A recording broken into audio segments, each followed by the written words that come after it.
വേറൊരു സംഭവമുണ്ട്, ഇന്റർവ്യൂ. പുതിയൊരു ഇന്റർവ്യൂവിന്റെ സംഭവം വന്നിട്ടുണ്ട്. ഓക്കെ, ഇന്റർവ്യൂവിന്റെ സംഭവം എന്ന് വെച്ചാൽ ഈ ആസിഫ് എൻ്റെ ലൈവിൽ വരുന്ന വെച്ചപ്പോൾ ഞാൻ ഇല്ലാന്ന് പറഞ്ഞു. എന്നിട്ട് ഇവന് വേറെ ഏതോ ഒരു ടീമിന് ഏതോ ഒരു ലോക്കൽ ചാനലിൽ ഇവന് ഇന്റർവ്യൂ കൊടുക്കുന്നുണ്ട്. അപ്പോൾ ആ ഇന്റർവ്യൂവിൽ ഞാൻ വരുമോ എന്ന് ചോദിക്കുന്നത്. ഞാൻ ഒന്നാമത്തെ കാര്യം ഞാൻ പറയട്ടെ, ഞാൻ ഇന്റർവ്യൂ കൊടുക്കുന്നുണ്ടെങ്കിൽ ഞാൻ അവനോട് അങ്ങോട്ട് അപ്പം തന്നെ ഞാൻ പറഞ്ഞു, ഞാൻ ഇന്റർവ്യൂ കൊടുക്കുന്നുണ്ടെങ്കിൽ മൈൽ സ്റ്റോൺ, ബിഹൈൻഡ് വുഡ്സ് ഇങ്ങനെയുള്ള സ്റ്റാൻഡേർഡ് ആയിട്ടുള്ള ചാനൽസിന് മാത്രമേ ഞാൻ ഇന്റർവ്യൂ കൊടുക്കും. അങ്ങനത്തെ ഏതിലെങ്കിലും ഞാൻ ഇന്റർവ്യൂ സെറ്റാക്കി തരാമെന്ന് അവനോട് പറഞ്ഞു. എന്നിട്ട് ഞാൻ മറ്റേ മൈൽ സ്റ്റോണിലെ ഷാൽബിനെ വിളിച്ച് ചോദിച്ച് ഇങ്ങനെ ഒരു സംഭവമുണ്ട്, ഇങ്ങനൊരു യൂട്യൂബിൽ ഇങ്ങനെ ഒരു കോൺട്രവേഴ്സി പോലെ നടന്നിട്ടുണ്ട്, അറിഞ്ഞിനാന്ന് ചോദിച്ചപ്പോൾ അറിഞ്ഞിട്ടില്ല. ഈ ആസിഫ് ഏതാണെന്ന് അവർക്ക് അറിയില്ല. അപ്പോൾ അവർക്ക് ഇന്റർവ്യൂ എടുക്കാൻ താല്പര്യമില്ല. മൈൽ സ്റ്റോണും ബിഹൈൻഡ് വുഡ്സിനൊന്നും അതിന് താല്പര്യമില്ല. അപ്പം ഞാൻ എന്ത് ചെയ്യണം? ഞാൻ ഇവരെ ഒന്നിച്ച് പോയിട്ട് ഈ ലോക്കൽ ചാനലിൽ ഇന്റർവ്യൂക്ക് ഞാൻ ഇരിക്കണം. ചാറ്റ് പറ, യെസ് ഓർണോ. ട്രോളൻ ട്രോളൻ സ്റ്റോറി എന്താ സംഭവം നോക്കാം. ഇത് കഴിഞ്ഞിട്ട് നോക്കാം. ഇത് ഞാൻ പറയട്ടെ. അതാ ഞാൻ ഇവൻ ഏതോ ലോക്കൽ ചാനലിന് പോയിട്ട് ഇന്റർവ്യൂ കൊടുക്കുന്നവരും അതിന് എന്നെ വിളിക്കുന്നു. ഞാൻ പോയിട്ട് ഒന്നൊന്നിച്ച് ഏതോ ഫ്രീ ആയിട്ട്, അതും ഈ നീലക്കുണ്ടി എന്റർടൈൻമെന്റ്സിനൊന്നും പോയിട്ട് ഇന്റർവ്യൂ എടുക്കേണ്ട ഗതികോടൊന്നും എനിക്കില്ല. ഒന്നാമത്തെ കാര്യം, ഞാൻ ഇന്റർവ്യൂക്ക് പോകുന്നുണ്ടെങ്കിൽ ഞാൻ പൈസ വാങ്ങും. ഞാൻ പറയാല. ഞാൻ ഒരു കാര്യം പറയട്ടെ, നമ്മൊരു ജോലി ചെയ്യുന്നുണ്ടെങ്കിൽ നമ്മളൊരു ഒരു ചാനലിൽ ഒരു ഇതിന് വിളിക്കുന്നുണ്ട്, നമ്മൾ ഫേസ് കാണിക്കുന്നുണ്ട്, നമ്മളതിന് പൈസ പറയണ്ടേ? പൈസ ചോദിച്ച് വാങ്ങണം. ഏത് അല്ല, ഞാൻ ഇപ്പോൾ ആസിഫിനെ എൻ്റെ ലൈവിലേക്ക് ഇൻവൈറ്റ് ചെയ്ത് വരുന്നോന്ന് ചോദിച്ച് വരണമെങ്കിൽ ഓന് പൈസ തരാമെന്ന് ഞാൻ പൈസ ഓഫർ ചെയ്ത്. ഓന് വേണ്ടാന്ന് പറഞ്ഞു. ഓന് ഈഗോ, എൻ്റെ പിള്ളേരുടെ മുന്നിൽ വില പോകും. ഇവൻ ജീവിക്കുന്നതിൻ്റെ മാസിന് വേണ്ട, പിള്ളേരുടെ മുന്നിൽ മാസാകാനം ജീവിക്കുന്നു. ഇവന് ബിസിനസ് പോലും അറിയില്ല, ഒരു മൊണ്ണയാണ്. അപ്പം ഞാൻ പറയുന്നത് വെച്ചാൽ, ഇവരെ ഈ നീലക്കുണ്ടി എന്റർടൈൻമെന്റ്സ് ഇങ്ങനത്തെ അതൊക്കെ തീട്ട ചാനലായിരിക്കും, എനിക്ക് അറിയില്ല. ഏതോ ലോക്കൽ ചാനലിൽ ഞാൻ പോയിട്ട് ഇവന്റെ ഒന്നിച്ച് ഇത്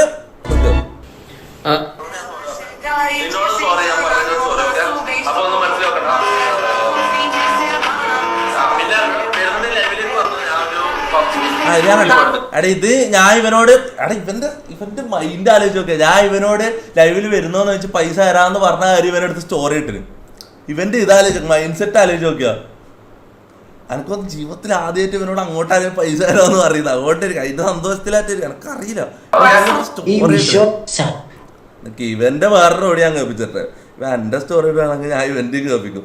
പേഴ്സണലായിട്ട് ഞാൻ ഒരു കാര്യം പറയട്ടെ, ലൈവിൽ ഇവൻ അത്രയും അങ്ങോട്ടും ഇങ്ങോട്ടും നമ്മള് ഇവൻ എങ്ങനെ സംസാരിച്ച ലൈവില് എന്താ മൈര്യ പറയോ അങ്ങനെ സംസാരിച്ച, എന്നിട്ട് ഇവിടെ വന്നിട്ട് നിൽക്കും. അല്ല, അവർക്ക് അറിഞ്ഞൂടെങ്കിൽ കുഴപ്പമില്ല, കാരണം അറിഞ്ഞൂടാത്തവരെ വെച്ച് ചെയ്യുന്നത് മോശമല്ലേ. അപ്പോ ഞാൻ ലൈവിൽ നമ്മൾ അങ്ങോട്ടും ഇങ്ങോട്ടും ഇതാണെങ്കിലും ഇത് ചാറ്റിൽ പ്രൈവറ്റിൽ സംസാരിക്കുമ്പോൾ ഓൻ എന്നോട് മാന്യമായിട്ട് സംസാരിച്ചു, അതുകൊണ്ട് ഞാനും അവനോട് മാന്യമായിട്ട് സംസാരിച്ചു. ഓക്കെ, നമ്മൾ അങ്ങോട്ടും ഇങ്ങോട്ടും കാഷ്വൽ കോൺവെർസേഷൻ നടക്കുകയാണ്. ഇങ്ങനെ ഇന്റർവ്യൂവിന്റെ കാര്യം, ലൈവിന്റെ കാര്യം ഇതെല്ലാം സംസാരിക്കും. ഇതെല്ലാം എടുത്ത് ഇത്തിരി സ്റ്റോറിയിൽ നിനക്ക് മനസ്സിലായി എന്തൊക്കെ ചെയ്യട്ടെ. ഓക്കെ, അപ്പൊ ഇതാ എന്നെയും അവളെയും കൂടി വിളിച്ചിട്ട് ഈ ഒരു കേസ് ചോദിക്കാമെന്ന് പറഞ്ഞ് നിൽക്കുക. അപ്പൊ എനിക്ക് അതിലൊക്കെയാണ്. അപ്പൊ അതിൽ വരാൻ പറ്റുകയോ ഇപ്പൊ ഏഞ്ചൽ എന്നെ സപ്പോർട്ട് ഈ ഒരു കേസ് ചോദിക്കാമെന്ന് പറഞ്ഞ് നിൽക്കുക. അപ്പൊ എനിക്ക് അതിലൊക്കെയാണ്. അപ്പൊ അതിൽ തൊപ്പിക്ക് വരാൻ പറ്റുകയോ ഇപ്പൊ ഏഞ്ചൽ എന്നെ സപ്പോർട്ട് ചെയ്യുന്നത് ഏഞ്ചലിന്റെ ഫ്രണ്ടാണ്. ഏഞ്ചൽ എന്ന് പറഞ്ഞാൽ ഒരു ആങ്കർ ആണ് കേട്ടോ. ഇവനെ അറിയുന്ന ഇവന്റെ ഒരു ഫ്രണ്ടാണ്, ഒരു ആങ്കർ ആണ്, ഒരു എനിക്ക് അറിയുന്ന ആളാണ്, എനിക്ക് അറിയുന്ന ഒരു കുട്ടിയാണ്. ഓക്കെ, അതല്ല ഇവിടെ വിഷയം. ഇവൻ പറയുന്നത് വെച്ചാൽ തൊപ്പിക്ക് വരാൻ പറ്റുമെങ്കിൽ വാ. ഇവൻ ഇങ്ങനെയല്ല എന്നോട് പറയുന്നത്. ഇവന്റെ ഏതോ ലോക്കൽ ചാനലിൽ ഞാൻ എന്തിനാണ് ഇന്റർവ്യൂ പോയിട്ട് ഇരിക്കുന്നത്. അങ്ങനെയാണ് എനിക്ക് പൈസ, അങ്ങനെയാണ് ഞാൻ വരാം. ഓക്കെ, അല്ലെങ്കിൽ നീ എൻ്റെ ലൈവിൽ വാ, എൻ്റെ ലൈവിൽ വെച്ച് ഇന്റർവ്യൂ എടുക്കാം, അതിനാണ് എനിക്ക് ഓക്കെ, അങ്ങനെയാണ് എനിക്ക് ഓക്കെ. അല്ലെങ്കിൽ ഞാൻ പറയുന്ന ചാനലിൽ ഞാൻ സാധാരണ ഇന്റർവ്യൂ കൊടുക്കുന്ന ചാനലുകളുണ്ട്, ബിഹൈൻഡ് വുഡ്സ്, മൈൽ സ്റ്റോൺ, അങ്ങനത്തെ ഏതെങ്കിലും വാ. ഇതല്ലാണ്ട് കണ്ട വിട അവിടെ ലോക്കൽ എന്ന് പറയുന്നത് വ്യൂസ് കുറവുള്ളതിൻ്റെ ലോക്കലല്ല കേട്ടോ. ഇവരൊരു സ്റ്റാൻഡേർഡ് ഉണ്ട്. ഇവർ കണ്ട ഈ നീലക്കുണ്ടി എന്റർടൈൻമെന്റ്സ് പോലത്തെ ചാനലുകൾ, കുറേ തീട്ട ചാനലുകളുണ്ട്.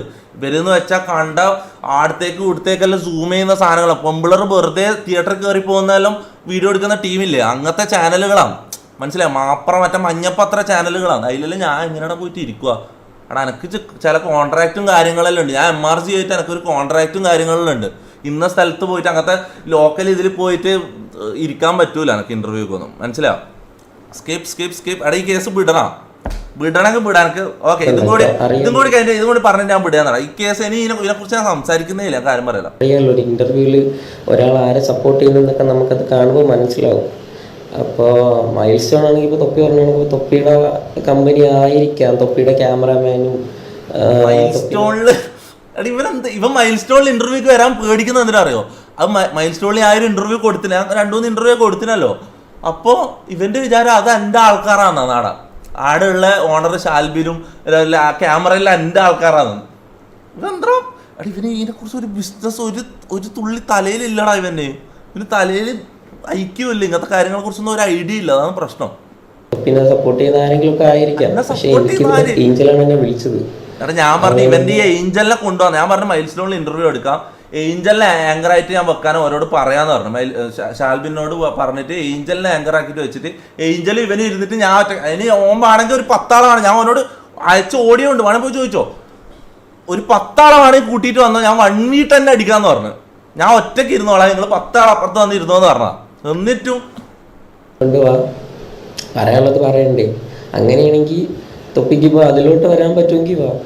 തൊപ്പിക്ക് വരാൻ പറ്റുമെങ്കിൽ വാ. ഇങ്ങനൊന്നും അല്ലല്ലോ സംസാരിക്കല്. ഇവരെ കോൾ ചെയ്ത് ഇങ്ങനൊന്നല്ലല്ലോ സംസാരിക്കല് ബ്രോ.